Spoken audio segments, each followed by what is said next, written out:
নামের আগুন থেকে আমাদের মুক্তি দাও, জোরে কোন আমিন। তাহলে কঠিন জাহান্নামের আগুন থেকে মুক্তি দিতে পারেন কে?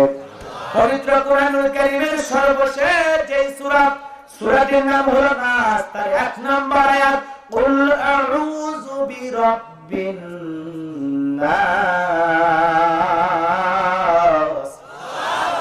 এই আয়াতের মধ্যে রব শব্দ আছে না নাই বাজান? তাহলে রূহের জগতের রব প্রথম ঈদের রব, নামাজের রুকু সিজদা ওঠা বসতে রব আছে না নাই? পবিত্র কুরআনুল কারীমের প্রথম আয়াতে রব, শেষ আয়াতে রব। কথা বলেন না কেন বাজান গো আমার? শেষ সূরার শুরুতে রব, তাহলে সব জায়গায় রব শব্দ আছে না নাই? আজ হোক কাল হোক আপনার আমার যেদিন মৃত্যু হবে বাজান, ওই মসজিদের মাইকে যখন ঘোষণা হবে এই গ্রামের ব্যক্তি বেঁচে নাই, ইন্না লিল্লাহি ওয়া ইন্না ইলাইহি রাজিউন, আত্মীয়-স্বজন সবাই কান্নাকাটি করবে। কলিজার টুকরা ছেলে কেঁদে বলবে বাবা নাই, মেয়ে কেঁদে বলবে বাবা নাই, প্রিয়তম স্ত্রী কেঁদে বলবে স্বামী নাই, আদরের মা বাবা কেঁদে বলবে আমার কলিজার ধন হারাই ফেলছি। দেখে রঙিন পোশাক খুইলা সাদা 3 টুকরা কাপড় পরাইয়া চকলেটের মতো মরাইয়া ওই অন্ধকার কবরে যেদিন রেখে দেবে বাজার, ওই কবরে রাখা মাত্র 1 নাম্বার প্রশ্ন আপনাকে আমাকে করা হবে, মার রব্বুকা, তোমার রবকে। মার রব্বুকা, তোমার রবকে। দুনিয়াতে কার গোলামি করছো, কাকে রব হিসেবে মানছো, দুনিয়াতে কার বিধান মানছো? এজন্য কবরের ভিতরে 1 নাম্বার প্রশ্ন মার রব্বুকা। 1 নাম্বার প্রশ্নের ভিতরে রব শব্দ আছে না নাই? ওরে ফরিদপুর পাবনার মুসলমানেরা, তাহলে 1 নাম্বার প্রশ্ন হলো মার রব্বুকা। যারা মুমিন মুত্তাকি আল্লাহর খাঁটি গোলাম, তার উত্তর দিতে পারবে রব্বি আল্লাহ। রব্বি আল্লাহ, আমাদের রব। জোরে বলেন আমাদের রব আল্লাহ। আল্লাহ আমাদের কি?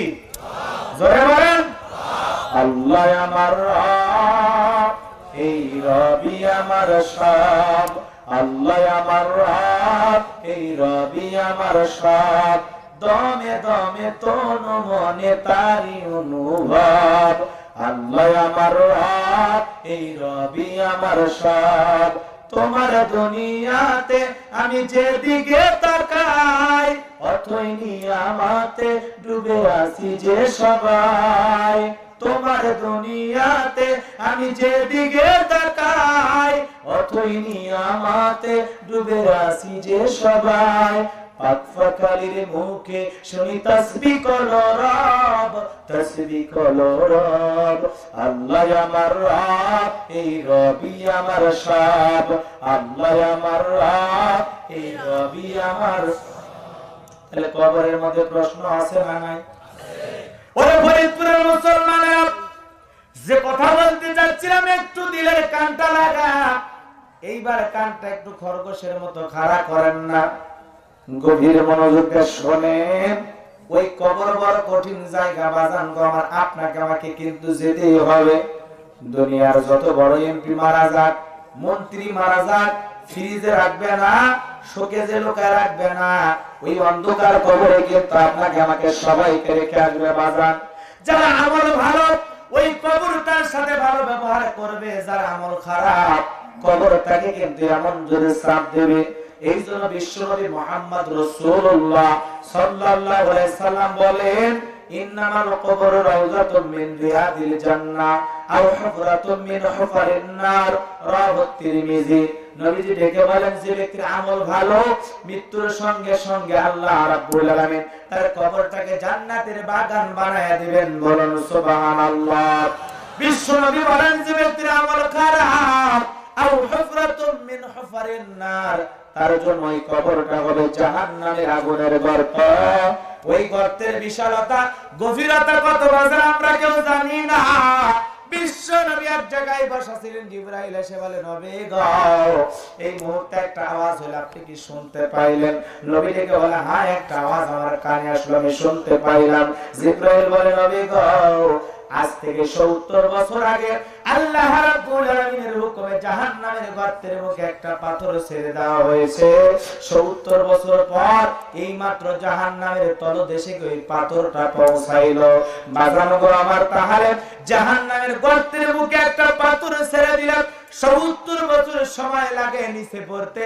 আল্লাহ না করুক যদি আপনার আমার গুনাহের কারণে একবার ওই জাহান্নামের গর্তের মুখে ফেলে দেয় বাজান, বলেন তো আপনার আমার বাঁচার কি কোনো উপায় আছে? জোরে বলেন উপায় আছে? যেই জাহান্নামকে আল্লাহ রাব্বুল আলামিন হাজার হাজার বছর জ্বালায়া, সেই জাহান্নামের আগুনের কালার হলো অন্ধকার রাত্রির মতো। যেই জাহান্নাম দুনিয়ার আগুনের চাইতে 70 গুণ স্পিরিট বেশি বাজার।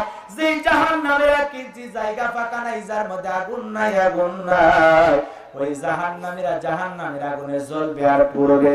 জাহান্নাম হলো অবাধ্য গোলামদের ধরার জন্য, আল্লাহর অবাধ্য নাফরমান বা বেঈমানদেরকে ধরার জন্য।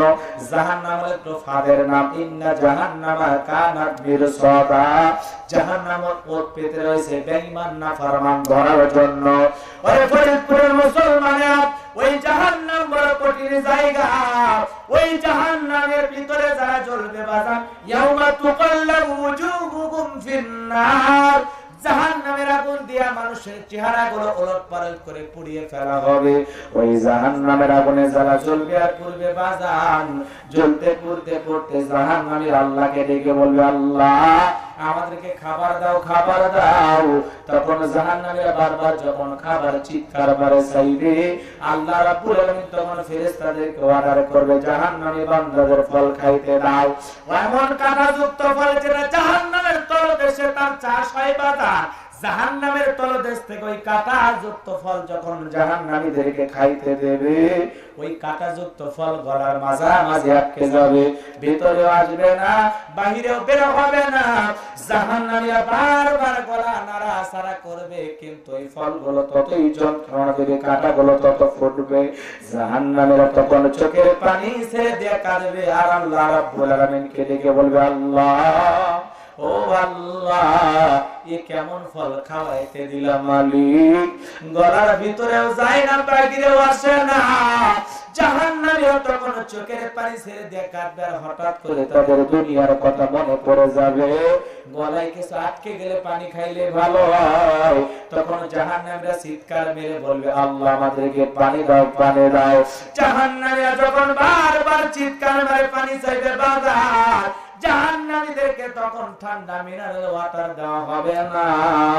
আল্লাহ রাব্বুল আলামিন কেমন পানি তাদেরকে খাইতে দেবে, ইল্লা হামিমা ওয়া গাসসাকা, এমন উত্তপ্ত ফুটান্ত পানি যেটা পুষ ব্যতীত অন্য কিছুই নয়। এই গরম ফুটান্ত পানি যখন জাহান্নামীদেরকে খাইতে দেবে বাজার, ওই জাহান্নামীরা ফুটান্ত পানি খাওয়া মাত্রই জাহান্নামীদের নারী ভুঁড়িগুলো গলে গলে যাবে। জোরে কর নাউযুবিল্লাহ। ওরে ফরিদপুরের মুসলমান ঘুমাইছেন? জাহান্নামের কথা কি মিথ্যা বলতেছি?